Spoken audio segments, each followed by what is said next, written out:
Assalamualaikum warahmatullahi taala wabarakatuh. Selamat pagi, salam sejahtera buat kita semua. Saya Rahmat Asibuan. Materi kita kali ini adalah mengenai demand dan supply.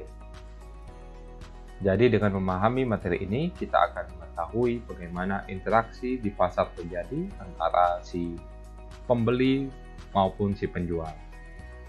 Demand di sini merupakan kegiatan yang dilakukan oleh si pembeli, yaitu permintaan barang, dan supply di sini merupakan kegiatan yang dilakukan oleh si supplier atau si penjual, yaitu penawaran barang. Adapun beberapa hal yang harus kita pahami di sini, yaitu yang pertama definisi dari demand dan supply itu sendiri. Kemudian hukum permintaan dan penawaran. Selanjutnya faktor-faktor permintaan dan penawaran. Bagaimana faktor-faktor ini nantinya akan mempengaruhi naik dan turunnya permintaan dan penawaran tersebut.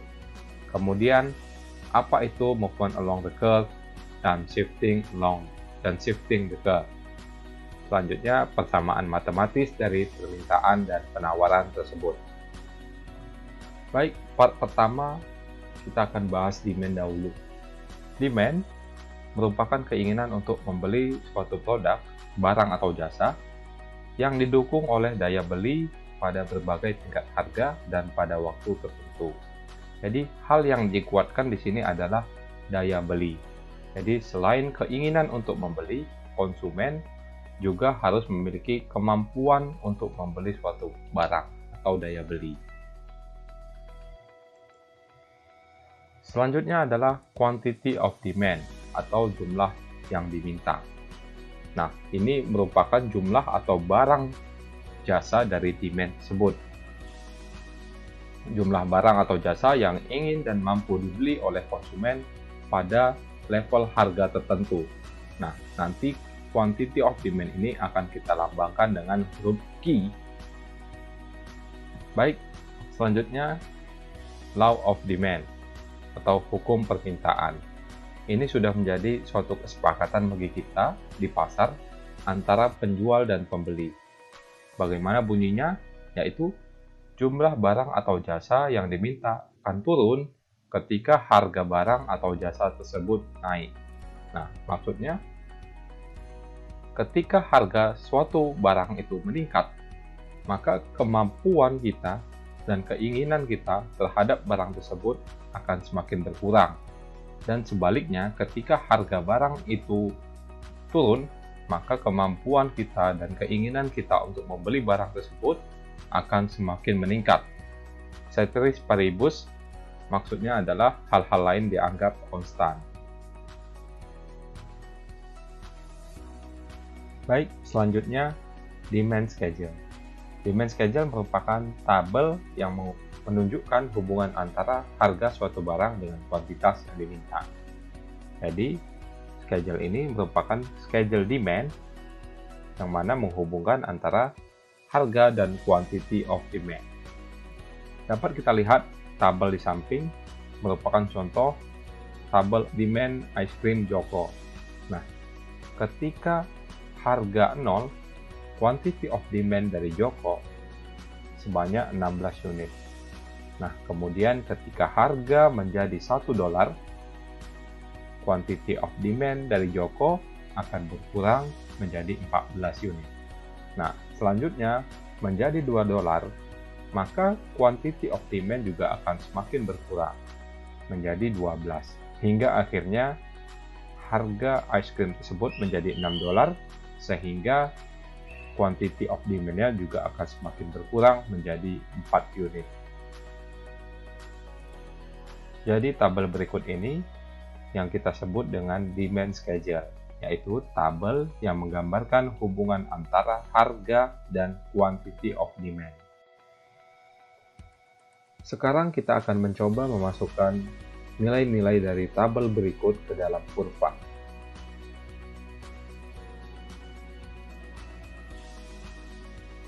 Ketika harga $0, quantity of demand-nya 16. Sehingga akan terbentuk titik seperti ini. Kemudian ketika harganya 1, kuantitinya 14. Kemudian ketika harganya 2, quantity of demandednya 12. Ketika harga 3, quantity of demandednya 10.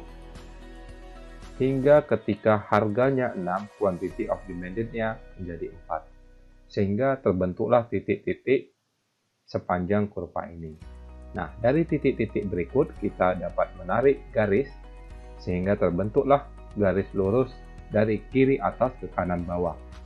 Nah, garis lurus inilah yang disebut dengan kurva demand, di mana menggambarkan hubungan antara harga dan quantity of demanded yang berslope negatif. Slope negatif di sini maksudnya adalah hubungan antara X dan Y saling berlawanan.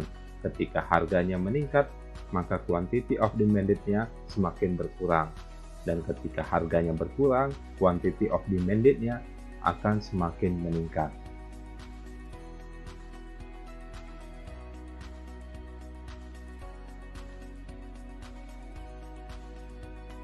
Oke, selanjutnya faktor-faktor yang mempengaruhi permintaan atau demand. Yang pertama adalah harga barang itu sendiri. Yang kedua, harga barang lain yang berkaitan. Yang ketiga, pendapatan. Yang keempat, ekspektasi. Yang kelima, jumlah pembeli. Dan yang keenam adalah selera. Faktor yang pertama yaitu harga barang itu sendiri. Nah, dapat kita lihat dari tabel bagaimana harga barang itu sendiri dapat merubah quantity of demanded. Ketika harga barang itu $0, seperti tabel berikut ini, quantity of demanded-nya 16. Ketika harganya menjadi $1, quantity of demanded-nya menjadi 14, semakin menurun. Nah, ketika harganya menjadi $3, quantity of demanded-nya menjadi 10 unit. Dan ketika harga menjadi $6, quantity of demanded-nya menjadi 4 unit. Nah, hal ini menggambarkan bagaimana harga itu dapat merubah atau mempengaruhi quantity of demand. Semakin tingginya harga, maka quantity of demand akan semakin berkurang. Dan sebaliknya, ketika harga itu semakin kecil, maka quantity of demanded-nya, permintaannya akan semakin besar. Sehingga dapat kita lihat dari kurva berikut ini akan terbentuk garis lurus dari kiri atas ke kanan bawah yang menghubungkan antara harga dan permintaan. Nah, pergerakan sepanjang kurva inilah yang disebut dengan movement along the curve, yaitu pergerakan sepanjang kurva permintaan atau kurva demand. Baik, selanjutnya faktor yang kedua yaitu harga barang lain yang berkaitan. Nah, di sini ada dua tipe barang yang berkaitan. Yang pertama adalah barang substitusi. Barang substitusi itu adalah barang yang dapat saling menggantikan. Ketika barang X tidak ada, kita dapat menggunakan barang Y, begitu. Jadi, bagaimana faktor barang lain berkaitan ini atau barang substitusi ini mempengaruhi permintaan? Nah, kita lihat bunyinya. Jika harga barang X naik, mengakibatkan permintaan terhadap barang Y akan ikut naik. Nah, alur pikirnya seperti ini. Jika harga barang X naik, maka otomatis permintaan terhadap barang X tersebut akan menurun, sehingga konsumen akan mengalihkan permintaan terhadap barang substitusinya, yaitu barang Y. Contohnya, kita sedang menganalisis barang Y.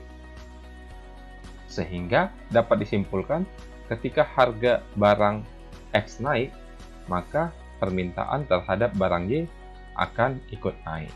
Nah, kita contohkan dengan produk makanan, pizza, dan hamburger. Peningkatan harga hamburger akan mengakibatkan permintaan pizza naik. Ketika harga hamburger meningkat, otomatis akan menurunkan permintaan terhadap hamburger tersebut. Nah, Hal tersebut akan mengakibatkan permintaan terhadap barang substitusinya meningkat, yaitu pizza, sehingga permintaan pizza akan naik, diakibatkan karena harga hamburger yang naik sebelumnya. Nah, contoh lainnya adalah kopi dengan teh, beras, gandum, dan sebagainya. Maka kurvanya akan menjadi sebagai berikut.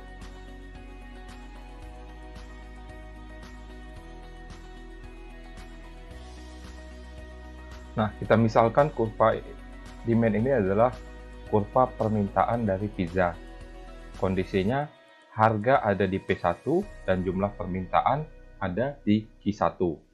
Nah, pada kasus ini hamburger harganya meningkat sehingga permintaan terhadap hamburger akan menurun. Otomatis konsumen akan merubah konsumsi mereka kepada pizza ini. Meski harga pizza tetap pada P1, maka permintaan terhadap pizza ini akan meningkat, sehingga kurvanya akan bergeser ke D2, di mana kondisinya quantity akan bertambah dari Q1 ke Q2. Dan demand-nya bergeser, kurva demand-nya bergeser dari D1 ke D2. Nah, pergeseran inilah yang disebut dengan shifting the curve.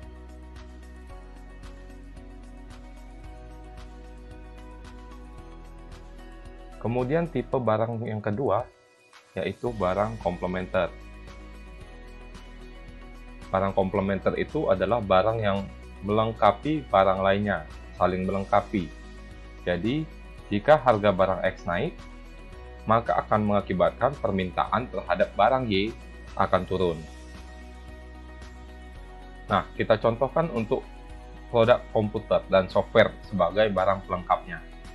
Ketika harga komputer naik, otomatis akan mengurangi permintaan terhadap komputer tersebut, sehingga permintaan terhadap software sebagai barang pelengkapnya akan menurun. Contoh lainnya adalah gula dengan kopi, sepatu dengan kaos kaki, dan lain-lain. Oke, bagaimana bentuk kurvanya? Kita misalkan ini merupakan kurva demand dari barang pelengkap tadi, software. Dengan kondisi harga ada di P1 dan quantity ada di Q1. Kemudian di pasar harga komputer turun, sehingga permintaan terhadap komputer tersebut akan menurun. Maka permintaan terhadap software ini sebagai pelengkap barang komputer otomatis juga akan menurun, sehingga kurva yang terbentuk akan bergeser menjadi D2.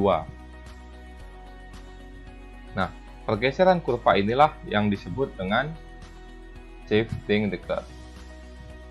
Hal ini akan berkebalikan jika harga komputer meningkat, maka pergeserannya akan ke sebelah kanan, akan membentuk D3, dan kuantitinya akan meningkat otomatis terhadap produk software. Faktor selanjutnya adalah pendapatan atau income. Nah, faktor pendapatan ini pada barang normal akan menyebabkan naiknya permintaan barang normal. Namun pada barang inferior, peningkatan pendapatan ini akan menyebabkan turunnya permintaan terhadap barang inferior. Barang inferior ini adalah barang yang sering kita anggap kualitasnya rendah gitu ya, atau barang-barang yang sering kali kita gunakan ketika urgent saja gitu ya. Nah, jadi ketika pendapatan kita meningkat, konsumsi barang inferior ini sering kali kita kurangi. Bagaimana bentuk kurvanya? Nah, kita asumsikan konsumsi barang normal kita ada pada kurva D1 dengan kondisi harga pada P1 dan jumlah permintaan pada Q1. Nah, seiring pendapatan kita yang meningkat, otomatis untuk meningkatkan utilitas kita atau kepuasan terhadap produk, maka kita akan menambah konsumsi kita. Sehingga kurva D1 akan bergeser ke D2 dengan tambahan kuantiti dari Q1 ke Q2. Ini untuk barang normal. Nah, untuk kasus barang inferior, maka seiring pertambahan pendapatan, maka kurva yang bergeser akan ke arah sebelah kiri.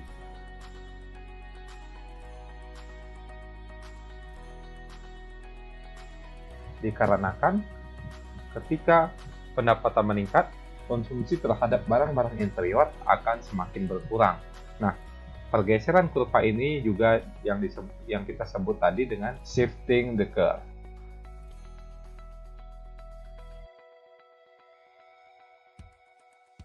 Selanjutnya adalah faktor ekspektasi. Bagaimana ekspektasi ini mempengaruhi naik turunnya jumlah permintaan. Jika harga suatu barang diekspektasikan akan naik di masa depan, maka permintaan akan naik sekarang. Kita contohkan pada produk BBM. Ketika pemerintah mengumumkan bahwasannya besok akan naik harga BBM, maka akan kita lihat berbondong-bondong orang akan membeli BBM di pom bensin gitu ya. Inilah bentuk bagaimana ekspektasi itu mempengaruhi permintaan.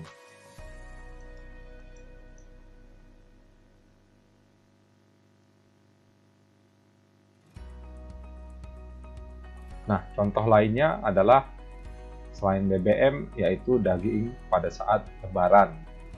Nah, selanjutnya bagaimana bentuk kurvanya? Dapat kita lihat di sini ada kurva D1 dengan kondisi harga P1 dan jumlah permintaan pada Q1. Ini merupakan kurva di mana sebelum ada ekspektasi gitu ya. Ketika seseorang mengekspektasikan harga suatu barang esok akan naik gitu ya, atau diumumkan oleh pemerintah bahwasanya besok harga BBM akan naik gitu ya, maka permintaan akan BBM tersebut akan meningkat ya pada saat sekarang, sehingga kurvanya dari D1 ke D2 akan bergeser. Nah, ini juga yang disebut dengan shifting the curve. Oke, selanjutnya adalah faktor buyer. Buyer di sini kita maksudkan adalah jumlah penduduk ya, atau populasi. Jadi dengan peningkatan jumlah penduduk atau populasi, otomatis akan meningkatkan jumlah pembeli begitu, sehingga akan meningkatkan permintaan terhadap barang atau jasa. Oke, kemudian bagaimana bentuk kurvanya? Nah, diawali dengan kurva D1 atau demand 1, di mana kondisi harga pada P1 dan quantity pada Q1. Kemudian terjadi pertambahan pembeli atau pertambahan populasi. Nah, maka quantity akan bergeser menjadi Q2 hingga kurva D1 akan bergeser juga menjadi D2. Nah, ini juga yang kita sebut dengan shifting the curve tadi, yaitu pergeseran kurva demand.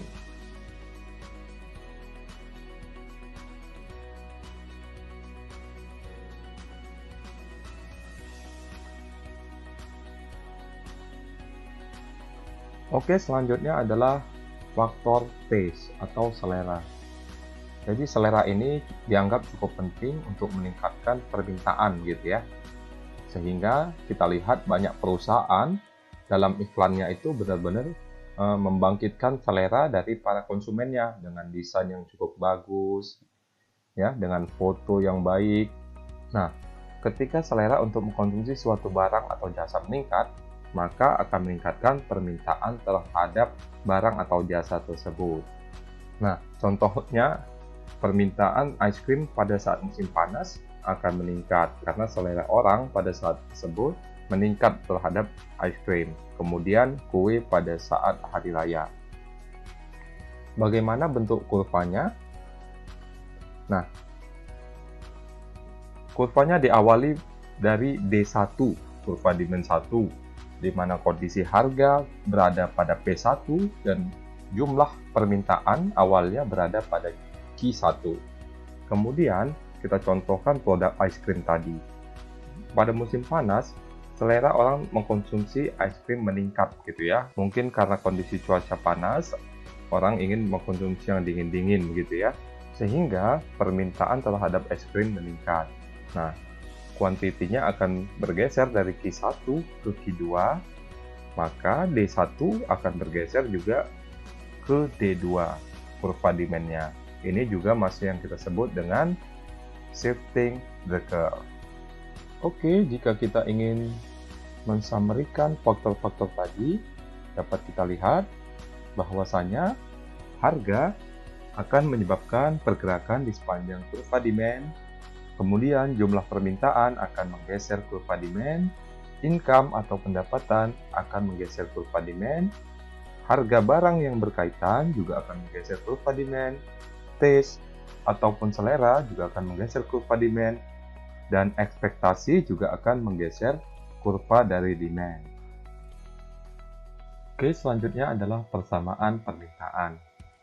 Kita sudah mempelajari faktor-faktor yang mempengaruhi permintaan ini tadi. Nah, kalau kita ingin memasukkannya ke dalam persamaan, maka fungsinya menjadi QD atau quantity of demand sama dengan fungsi dari harga barang substitusi, harga barang komplementer, Y sebagai income, E sebagai ekspektasi, dan faktor lainnya.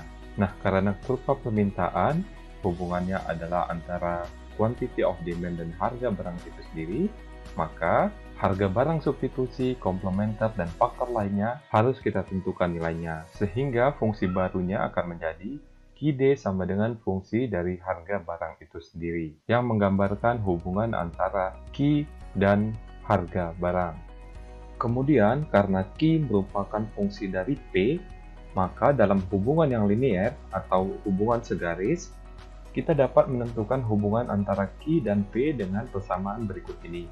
QD sama dengan A minus DP, di mana QD sama dengan jumlah barang yang diminta, A merupakan angka konstanta, B merupakan slope atau kemiringan, dan P harga barang per unit. Selanjutnya adalah perbedaan antara market demand dan individual demand.